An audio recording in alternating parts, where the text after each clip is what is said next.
یہ روایت صحیح بخاری کے اندر موجود ہے حضرت سہل بن سعد رضی اللہ تعالیٰ عنہ سے کہ ان رسول اللہ صلی اللہ علیہ وسلم اتي بالشراب فشرب منه عن يمينه غلام وعن يساره الاشیاخ. یہ اس طریقے کی عبارت جو ہے صحیح بخاری کتاب الاشربہ باب هل يستأذن الرجل کے تحت جو ہے نقل کیا ہے امام بخاری رحمۃ اللہ علیہ نے جلد نمبر 2 صفحہ نمبر 840 جو المعراج کمپنی پاکستان کا چھپا ہوا نسخہ ہے اس کے اندر.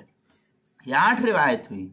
امام احمد رحمۃ اللہ علیہ نے ایک اور روایت نقل کی ہے حضرت محمد بن زید رحمۃ اللہ علیہ سے. کہتے ہیں کہ وہ اپنے والد بزرگوار حضرت زید رضی اللہ تعالیٰ عنہ سے یہ حدیث نقل فرمائی. انہوں نے آپ صلی اللہ علیہ وسلم کو یوم نحر کے دن اس حال میں دیکھا کہ آپ صلی اللہ علیہ وسلم قربانی کا گوشت تقسیم فرما رہے تھے، لیکن اس گوشت میں سے حضرت زید رضی اللہ تعالیٰ عنہ کو کچھ نہ مل سکا.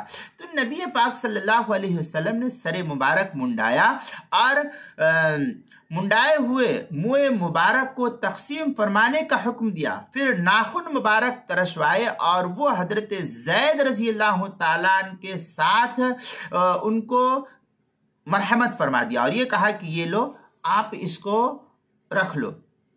چنانچہ آپ صلی اللہ علیہ وسلم نے حضرت زید رضی اللہ تعالیٰ عنہ کو اپنا ظفر ناخن دے دیا. ظاہر سی بات ہے یہ بھی تو تبرک بآثار الانبیاء ہے. زاد المعاد میں علامہ ابن قیم رحمۃ اللہ علیہ نے اس حدیث کو نقل کیا عبداللہ بن زید ان اباہ حدث انه شہد النبی صلی اللہ علیہ وسلم عند النحر ورجل من قریش وهو يقسم اضاحی. اس طریقے کے الفاظ جو ہے زاد المعاد فصل فی حلق رسول اللہ صلی اللہ علیہ وسلم کے تحت دوسری جلد صفحہ 270 جو مؤسسۃ الرسالہ کا بیروت کا چھپا ہوا نسخہ ہے اس کے اندر.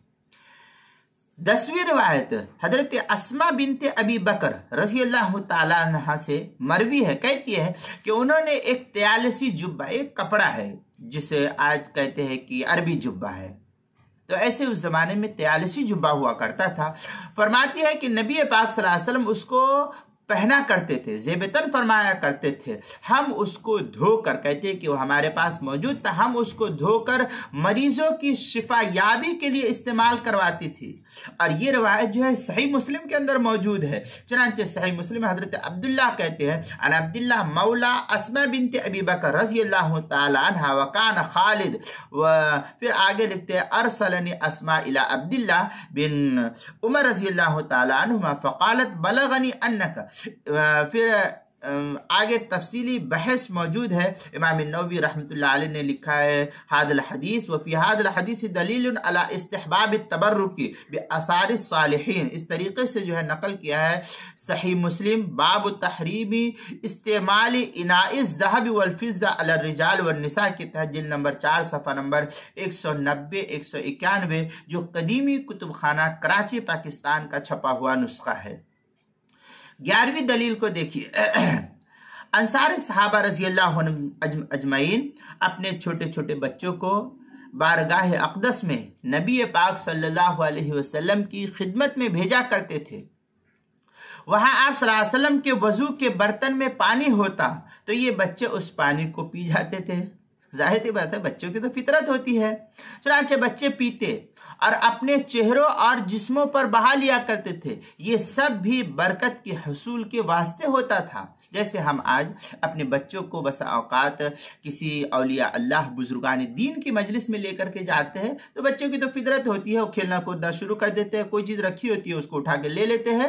یہ بچوں کی فطرت ہے. تو بچوں کی فطرت ہونے کی وجہ سے صحابہ بھی اپنے بچوں کو نبی پاک صلی اللہ علیہ وسلم کی خدمت میں لے کر کے جایا کرتے تھے. اور بچے جو ہے ان کو پیاس لگتی، آپ صلی اللہ علیہ وسلم کے لوٹے میں پانی رکھا ہوا تھا، صحابہ کے بچے ان کو پی لیا کرتے تھے یا منہ دھو لیا کرتے تھے. یہ سب بھی برکت کے حصول کے لیے کیا کرتے تھے. یہ ہمارے بچے جو ہے آپ صلی اللہ علیہ وسلم کے مجلس میں جانا شروع کرتے تھے تو اس طریقے سے کیا کرتے تھے صحابہ کرام رضی اللہ عنہم اجمعین. چنانچہ اس روایت پر بھی اس کو کتاب شرف المصطفیٰ کے اندر بڑی تفصیل سے نقل کیا ہے. وکان الانصار پھر لکھتے ہیں یرسلون اولادہم الصغار فیدخلون علی رسول اللہ صلی اللہ علیہ وسلم. یہ شرف المصطفیٰ شفاء المناہج الصفا اس کے تحت جو ہے نقل کیا ہے جلد نمبر 3 صفحہ نمبر 289 جو دار البشائر الاسلامیہ بیروت کا چھپا ہوا یہ نسخہ ہے اس کے اندر. پھر آگے